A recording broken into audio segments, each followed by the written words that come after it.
Assalamualaikum warahmatullahi wabarakatuh. Waalaikumsalam warahmatullahi wabarakatuh.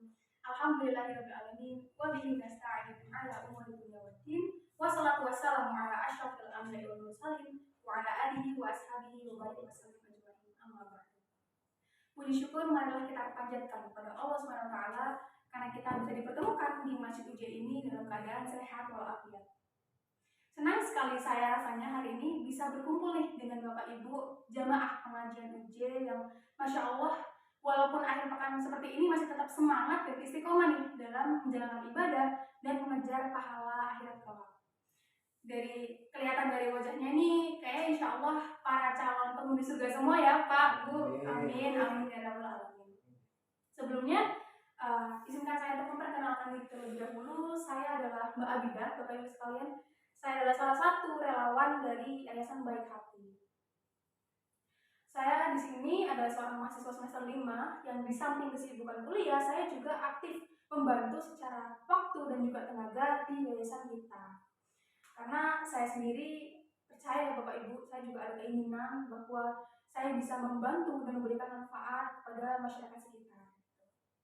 Sedikit informasi juga mengenai yayasan kita. Yayasan kita ini berfokus dalam penyelesaian masalah pendidikan dan juga kesejahteraan sosial.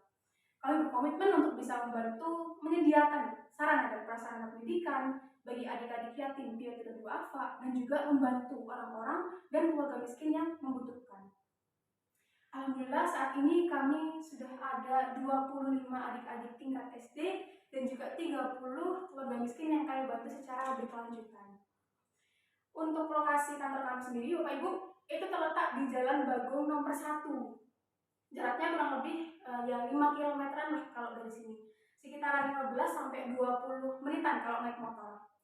Bapak Ibu tahu rumah makan mewah kan ya di Jalan Semar? Nah, itu kan di sebelahnya ada gang kecil tuh Bapak Ibu. Itu masuk aja sekitar 100 meteran gitu. Kantor kami ada di sebelah kiri jalan Bapak Ibu. Warnanya hijau pupus dan ada banner yang bertuliskan yayasan kita. Insya Allah sangat mudah ditemukan kok. Nah, Bapak Ibu sekalian, kurang dari 3 bulan lagi tidak terasa kita akan kembali berjumpa dengan momen Idul Adha. Seperti yang ditegaskan Allah dalam surat Al-Kautsar ayat 1-2, A'udzubillahi minasyaitonirrajim. Bismillahirrahmanirrahim. Inna a'tainakal kautsar fasholli lirabbika wanhar. Sesungguhnya kami telah memberikan nikmat yang begitu banyak kepadamu, maka dirikanlah sholat karena Tuhanmu dan berkurbanlah. Sebagai umat Islam, kita yang memiliki kemampuan rezeki itu dianjurkan untuk melakukan kurban sebagai bentuk pengorbanan dan juga pengabdian kita kepada Allah Subhanahu wa taala. Sebagaimana Nabi Ibrahim dan juga Nabi Ismail yang rela dengan kesabarannya dan ketaatannya yang luar biasa itu rela mengorbankan orang yang dicintai bahkan dirinya sendiri gitu demi menjalankan perintah Allah Subhanahu wa taala. Untuk itu kedatangan saya hari ini itu bertujuan untuk menyampaikan program kurban yang akan kami selenggarakan kepada Bapak Ibu sekalian. Insya Allah nggak akan lama kok Pak Bu, cuma butuh sekitar 10 hingga 15 menit saja. Bapak Ibu yang saya hormati, ibadah kurban adalah salah satu ibadah tahunan yang sangat kita nanti-nantikan gitu ya. Kita pasti inginnya berlomba-lomba untuk mempersembahkan hewan kurban terbaik kita di tiap tahunnya. Karena itu hewan kurban yang terkumpul itu biasanya juga nggak tanggung-tanggung gitu ya secara kuantitas dan juga kualitas. Biasanya besar-besar dan dalam jumlah yang banyak gitu. Sampai-sampai di satu kakak itu ada yang dapat daging kurban lebih dari satu tempat nih. Ada dari tempat anaknya dapat, dari tempat kerja bapak ibunya dapat, dari masjid di rumahnya juga dapat nih. Ini bagian ibu-ibu.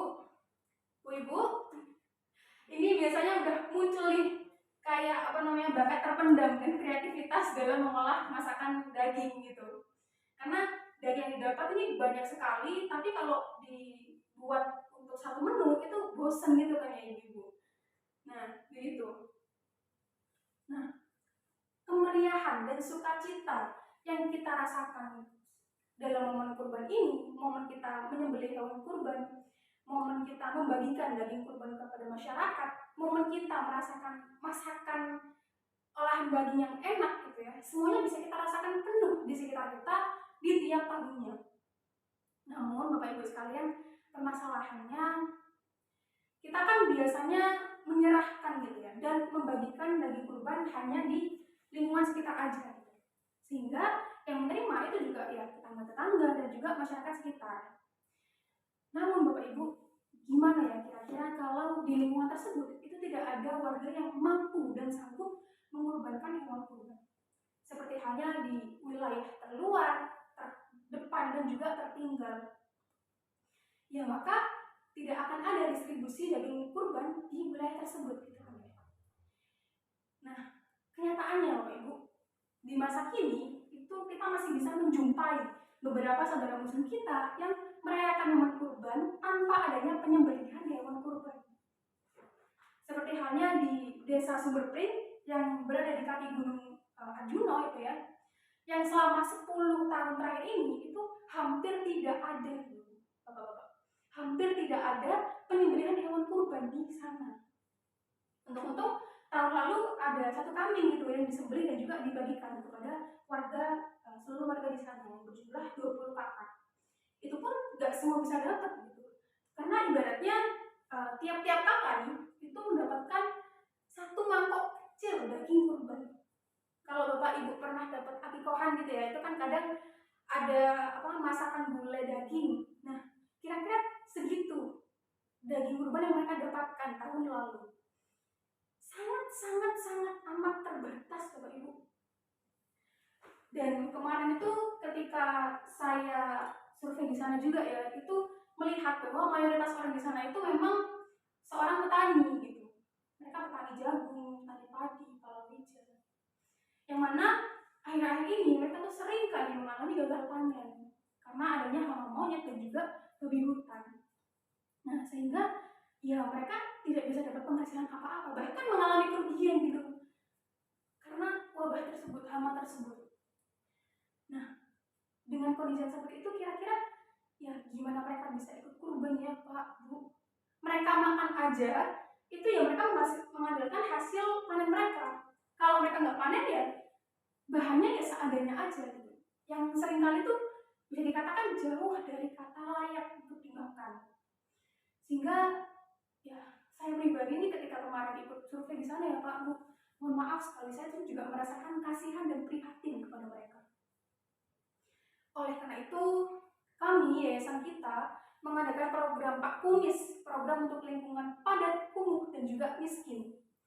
Semangatnya dengan adanya program ini gitu ya, supaya tiap-tiap saudara muslim kita termasuk warga Desa Sumberpring itu bisa turut merasakan sukacita momen kurban layaknya yang kita rasakan selama ini, yang kita rasakan biasanya.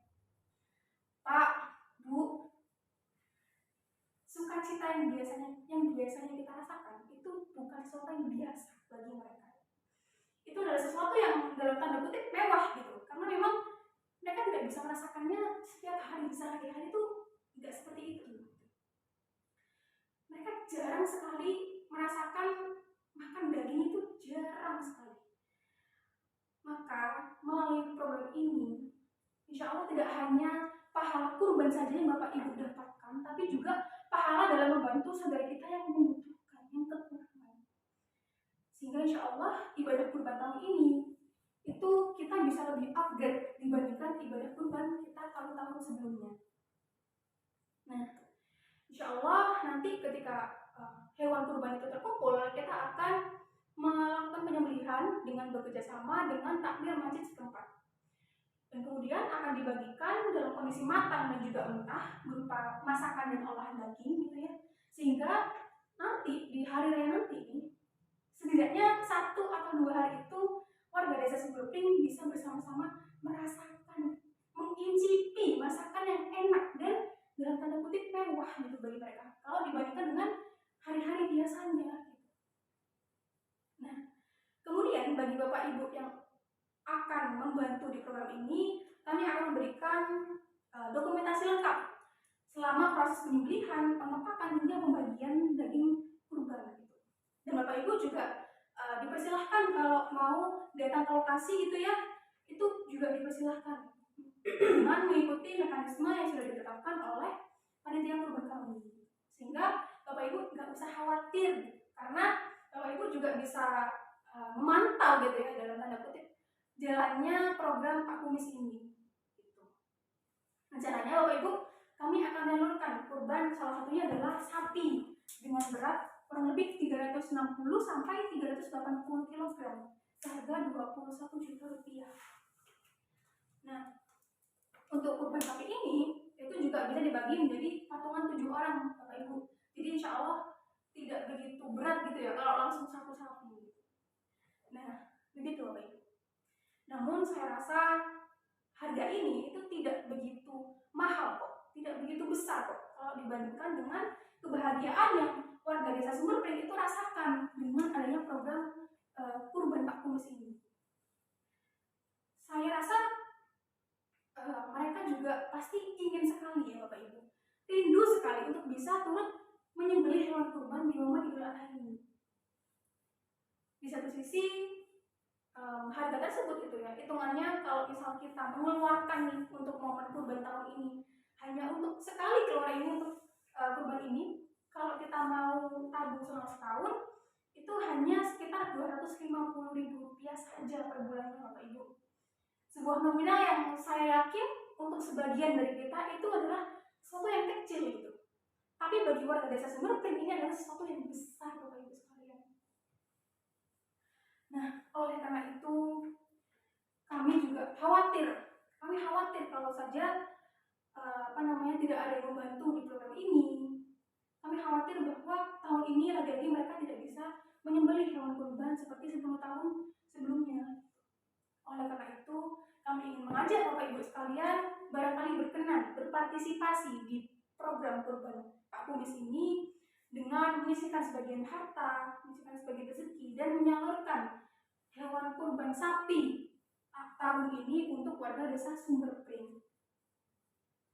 Semoga Bapak Ibu tiap-tiap upaya dan amal yang kita lakukan demi bisa membantu saudara muslim kita untuk turut merayakan momen kurban tahun ini bisa meningkatkan, mengupgrade, memaksimalkan pahala ibadah kurban kita tahun ini dan memberikan berkah kepada sesama. Amin, amin ya rabbal alamin. Bapak Ibu sekalian, waktu 3 bulan ini itu adalah waktu yang cukup singkat. Cukup singkat bagi kita yang tiap harinya beraktivitas gitu ya, bekerja, mengurus anak, rumah dan lain sebagainya, untuk tiba-tiba kaget gitu, besok udah hari raya Idul Adha gitu. Sehingga Bapak Ibu, mari kita maksimalkan waktu 3 bulan ini dengan maksimal untuk mempersiapkan ibadah kurban kita yang sebaik-baiknya, yang lebih bermakna daripada tahun lalu. Nah, kira-kira gimana Bapak Ibu? Apakah sudah memutuskan tahun ini akan kurban di mana?